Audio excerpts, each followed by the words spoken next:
and we'll do really well doing that, and there's a lot more people in my team in the pipeline. Thank you.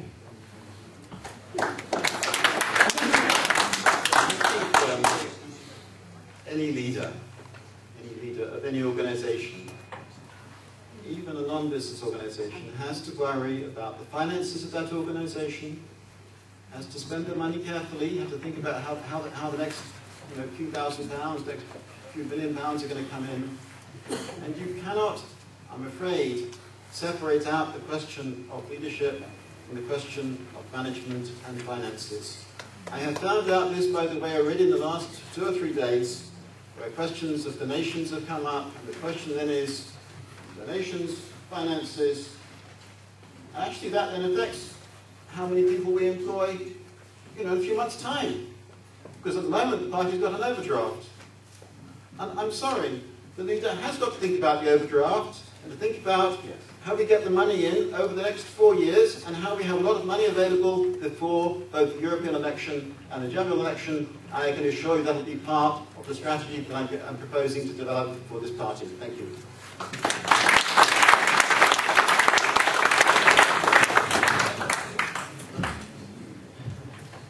As far as the leadership of any party is concerned, the policy groups that I mentioned this evening are what's so important. The members, it's you, the members, who can invigorate the party. There are people, there's untapped funds out there. If I've only been in the party just over a year now, I can walk in and say, look, there's untapped funding within the Commonwealth businessmen and women, dignitaries, people with funds, people with money. I'm ready to bring into this party that untapped funding. It's out there. It's up to us to galvanise ourselves, come together and talk, form policy groups, bring in the members and include people out there, people like yourselves who have the will and power to make a change.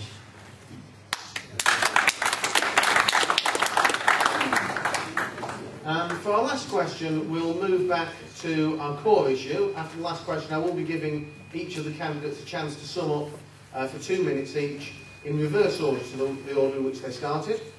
And so for this question, we're moving back to the issue of the European Union. It's from Geoffrey Lee, locally in Tiverton. And his question is, it does seem that the media are not very kind to UKIP. So when members are interviewed, or give interviews, the issue that membership of the EU costs taxpayers millions each and every day is hardly mentioned. Will this be rectified in future, i.e. more emphasis on why we should pull out of the EU?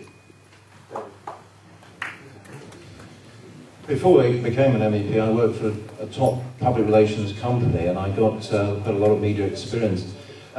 Media relations is quite a good phrase. It is about relationships. It's about relationship building. And I'm afraid, some of the problems are our own problems because we don't have enough good press people or media people building these relationships. And it's not just the wicked media, just not reporting us. You do actually have to do a lot of work. These guys are being cut back right, left and centre. It's a very competitive environment. We have to be better at our media operation. I want to bring in expertise, proper expertise, and raise our game. Having said that, yes, there is editorial bias. And I think only by hitting the editors and going to see them, complaining, Malcolm Pearson's done a bit of this with the Day programme, can you actually make a real difference? And that's how we got the Express more on side. It is feasible.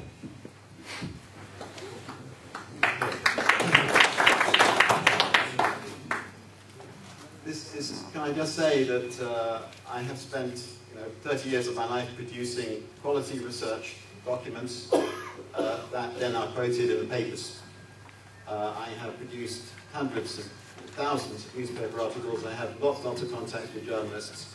What they respect is quality. They want quality.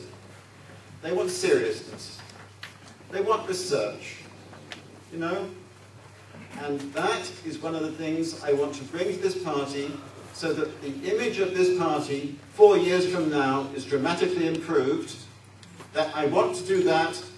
I hope you give me the chance. Thank you.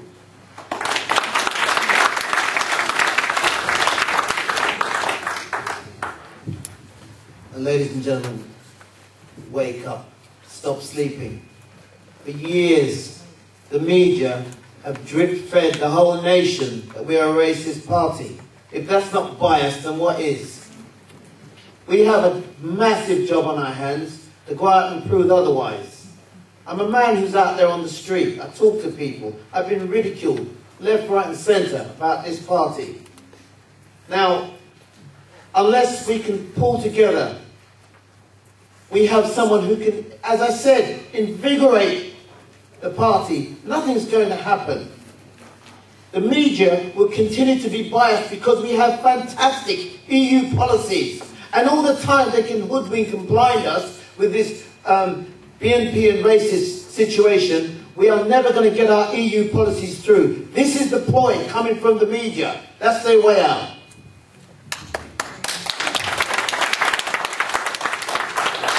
Our relationships with the media are better than they've ever been.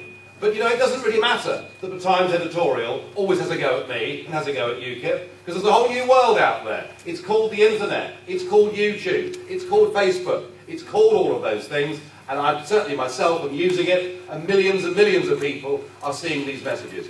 What matters, ladies and gentlemen, what really matters is the broadcast media. It is television and radio. It is that people take notice of. It's that they remember. And what they are looking for colour, entertainment and personality. And you've got to work out which of the 4 candidates sitting before you will give you those points.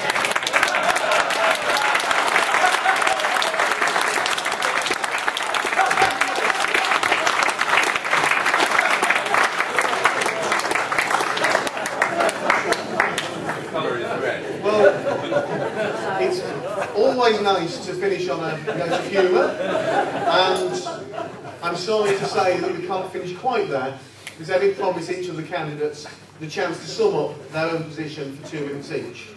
We started off with Tim Condon, then we had Winston, then David, then Nigel. So I'll ask candidates to speak in reverse order to that, so that will be Nigel, David, Winston, and then Tim.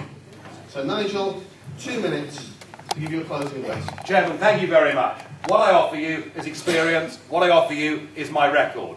I know I can do it for you on the media. I know I can craft the kind of messages that will attract as wider possible audience to this party. And I will, without a doubt, work as closely as I can with fundraisers and with this new fundraising committee, with people of the calibre of Malcolm Pearson and Stephen Wolfe on it. I'm confident we'll raise the kind of money that we need.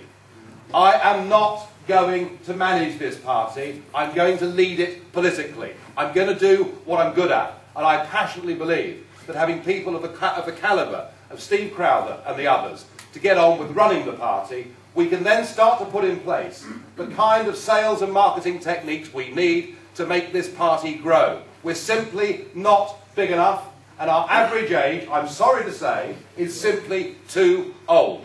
That's got to be the focus. It's got to be a positive, forward-looking party, campaigning on a broad range of issues and making it our priority.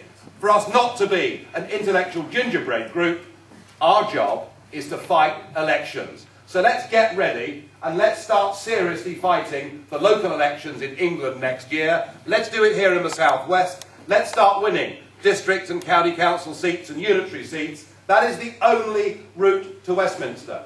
We must do what Paddy Ashdown did. Not in his personal life, I don't mean. We must do what Paddy Ashdown did. By building up the Lib Dem local council seats, they suddenly were perceived in constituencies to be potential winners, and they went from 12 seats to 60 seats. That potential is there, but there are no shortcuts. We must fight elections, and you, the branches, must help us do it. Thank you very much.